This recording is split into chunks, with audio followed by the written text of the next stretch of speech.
For the last 2 months, I've been playing the Final Fantasy Pixel remasters to give myself a healthy break from 14. During this little nostalgia trip, I started questioning what felt missing from 14 that Final Fantasy V in particular sated. Sure, you could claim it's just taste, but a lot of what made playing 5 fun was how it let non-DPS jobs shine in combat. And no, I'm not saying 5's combat is strictly better than 14's because that's just comparing apples to oranges. I do, however, think the dev team could take a page from these older titles to make the combat for raids and trials feel more varied and less formulaic. But before I go further, I am not saying the combat for content needs to be more difficult, I just want to see it expanded upon. But what are the current problems with 14's combat? Well, the biggest criticism I can make is that the combat is too DPS centric. Those of you who have watched my previous videos will remember that I said that damage output is what matters the most. This DPS centric design also bleeds over into the structure and pacing of combat. When you really boil down the trials and raids, you start to notice a general structure for boss fights, including enough raid wights to guarantee the healers can't completely AFK, a couple tank busters to force the tanks to pop 1 or 2 cooldowns,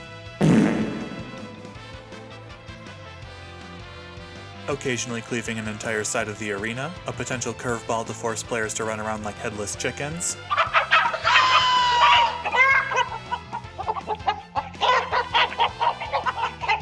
and then the boss's unique gimmick to help them stand out. Now, this isn't a bad template for designing encounters. A major focus of these fights is to have strong visual clarity to help account for factors like latency, less skilled players, and the list goes on for accessibility. I know some people get a bee in their panties about this topic, but accessibility really does matter and adds a whole new level of difficulty to design. You've got this awesome fight designed, but is it playable for those who are colorblind? How about for someone with motor limitations or players that literally only have one hand and need to use a special type of controller? If your game's goal is to be as inclusive as possible, you have to consider these barriers of entry for differently abled players. It's why the thing that really irks me about Floor 3 of Pandemonium is wondering who the hell approved an orange floor in a game that predominantly uses orange markers. It actually proved to be an accessibility issue for a raid member of my former static when seeing AoEs. Okay, back on topic. In addition to fights relying heavily on telegraph mechanics, every fight is scripted as tightly as a Broadway musical. Only in this case, the boss is the main character and your party is the supporting cast. Well, okay, maybe the main tank can pretend they're the love interest. And this isn't a bad thing either. It actually gives the dev team a lot of control over the pace and flow of combat to avoid potentially making content inaccessible. Either way, my point is that combat is built around a simple framework to keep it accessible for a wide audience. And this isn't bad design, but my personal gripe is that this design is only at its most engaging for DPS players. The job of a DPS is to maintain the rotation and maximize their damage output while doing mechanics, and combat is very well tailored for them in this regard. But what about tanks and healers? They have additional responsibilities to manage, and instead of taking advantage of the scripted nature of combat to make this accessible, the dev team takes a minimalist approach. For healers, I understand that they don't want to overwhelm them given that they're already responsible for the mistakes of potentially brain-dead party members. There's less of an excuse for tanks, however, since the off-tank is often just a blue DPS and a backup in case the main tank screws up.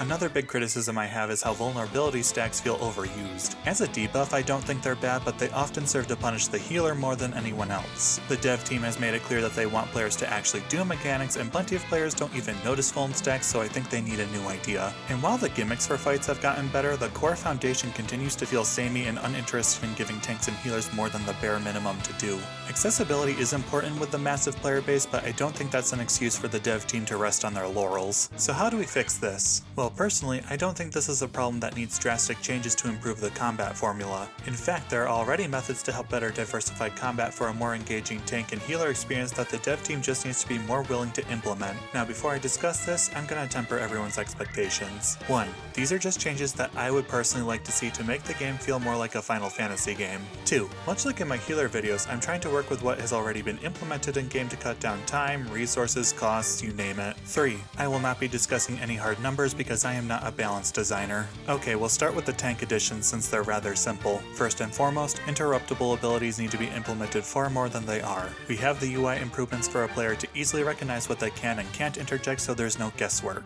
If it's going to be a role action, there's no excuse not to design more situations that require its usage, otherwise what's the point? And I'm not saying raids and trials need to assault the players with life or death interruptible actions. With fights being so scripted, the dev team can easily space out 5 or 6 of them during a fight. Assuming your average normal raid or trial is roughly 10 minutes long, that means you only have to use interject every 2 to 1.5 minutes. I'd argue this is pretty forgiving since it's a 30-second cooldown.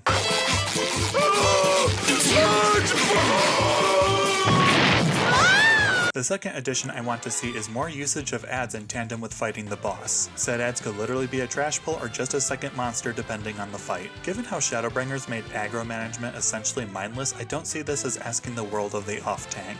Ideally, these ads shouldn't be extremely threatening in normal raids, just something to break up the tempo. Personally, I'd like these ads, especially trash packs, to be vulnerable to crowd control so tanks actually have a use for low blow in raids. While I really disliked E8S, I still praise the fact that the water ether ads were vulnerable to stun since it added a layer of strategy to the fight that I did enjoy. Having ads vulnerable to crowd control more regularly implemented also encourages adding bits of crowd control to some jobs for better job diversity and additional niches. Fights could also be designed where you need to put an ad to sleep so actions like repose won't just pointlessly exist like crap trailing off a goldfish. Speaking of which, let's discuss additions to make healing more engaging as a role. Before I get into the changes, I want to discuss a UI update that I think will be necessary to keep the change accessible and not overwhelming for casual players. My proposed UI improvement is to make it so cleansable debuffs and vulnerability stacks hover above each player's name. Even without the timers, this will help them be significantly more visible and allow more flexibility with using cleansable debuffs. And this leads into my next point, in which combat should make better use of debuffs than it does. If Yoshi P wants to enable the healers that only want to heal, then there's no reason not to implement more cleansable debuffs so Asuna can stop collecting dust. Just like with Interject, if you're going to make something a role action, there's no excuse not to design encounters where it will see a solid amount of use. This is doubly frustrating considering Asuna is such an iconic white magic spell, and with how cleansable debuffs are implemented, it feels like wasted potential. I will note that I don't think we should bring back every debuff that Asuna can cleanse. As you can see from this wiki page, there's a crazy amount of status effects in this game, so I think it would be prudent to have a small list of consistently recognizable debuffs that can always be cleansed. These are the 10 that I personally chose since they give a decent variety of threatening ailments to add variety to encounters. All of them are recognizable status ailments from other RPGs and Final Fantasy games, which is why I chose them specifically. Personally, I'd probably buff Poison to be a bit more threatening so you can't just ignore it since it is the weakest debuff on the list. Other cleansable effects in-game can stay as is and still appear above players' heads. But moving forward, I think this is a healthy list of debuffs encounters could consistently use. Ideally, this would add a layer of manageable inconvenience to combat that healers can shine at alleviating.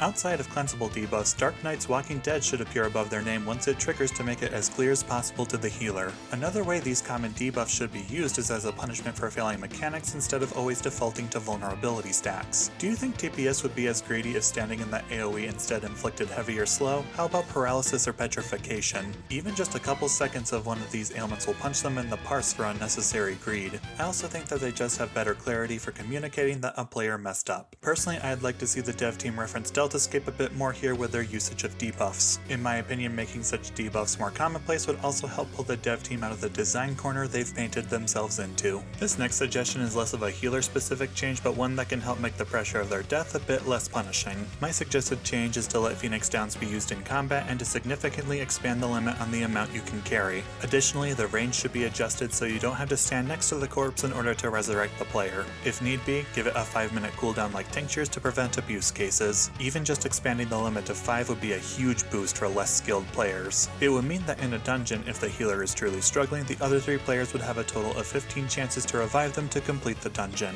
The point of this is to increase the accessibility for the lowest skilled players, so the dev team might be actually willing to increase the skill ceiling in other areas. Healer design is already stuck in the idiot-proof corner because the dev team is so concerned about people not being able to clear story dungeons. These aren't perfect solutions, but they are a small step forward. Though honestly, I think we as a community need to be more active in challenging the dev team's design philosophy. Regardless, I'm sure some people will get their panties in a twist about why I went with this approach and not something else. And my response to those is, to quote a pair of famous drag queens, because it's my show and not yours. The entire point of these suggestions is to provide actionable feedback the dev team could reasonably implement instead of fantasies that would be far more costly and resource intensive. 14 may be a never-ending money geyser right now, but we need to understand that a lot of those profits go into other projects even if they are bad ideas. If you did enjoy this video and the ideas I discussed, however, please leave a like, comment, and subscribe. Just don't leave a novel-length comment, please. They're rough for my ADHD brain. Thank you for watching, and I hope you found this video insightful.